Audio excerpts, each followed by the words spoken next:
میں نے تو شیعہ کی کتاب نہج البلاغہ سے باقاعدہ مولا علی کا خطبہ پیش کیا ہے۔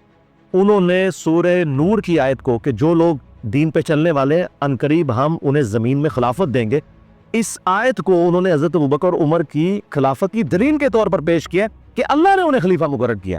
پھر حضرت معاویہ رضی اللہ تعالیٰ نے جب بیعت نہیں حضرت علی کی تو حضرت علی نے جو خط لکھا ہے جو شیعہ کی کتاب میں نہج البلاغہ کے اندر، اس میں انہوں نے کہا ہے کہ مجھے انہی اصحاب نے خلیفہ چنا ہے جنہوں نے ابوبکر، عمر اور عثمان کو چنا تھا، اور جن کو وہ لوگ خلیفہ چنے وہ اللہ کا چننا ہے۔ یہ پوائنٹ ٹو بی نوٹڈ۔ شیعہ آدھی بات کو تو لیتے ہیں کہ جی وہ تو پھکی دے رہے تھے حضرت معاویہ کو کہ اگر تم ان کو مانتے تھے تو مجھے بھی مانو۔ نہیں، انہوں نے اینڈ پہ کہا جو ان سے مخالفت کرے وہ اللہ کا مخالف ہے۔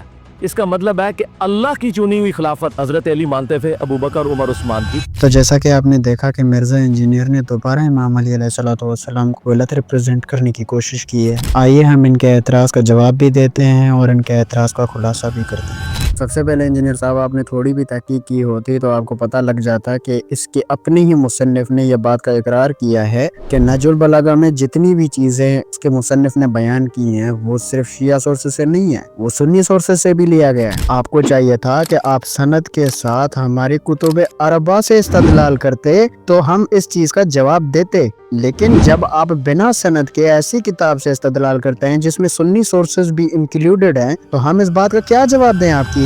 اور میں نے دیکھا ہے آپ کو بڑا شوق ہے نہج البلاغہ کرنے کا، تو آپ جائیے نہج البلاغہ کا خطبہ نمبر 3 پڑھ لیجئے، آپ کی طبیعت بالکل صاف ہو جائے گی۔ انجینئر صاحب نے یہاں پر ایک اور بات کی ہے کہ امام علی علیہ السلام کا یہ عقیدہ تھا کہ مہاجرین اور انصار نے جو سقیفہ میں ابو بکر کی بیعت کی تھی وہ اللہ تعالیٰ کا چننا تھا اور وہ خلافت اللہ تعالیٰ کی طرف سے تھی، حضرت ابو بکر، حضرت عمر، حضرت عثمان کی۔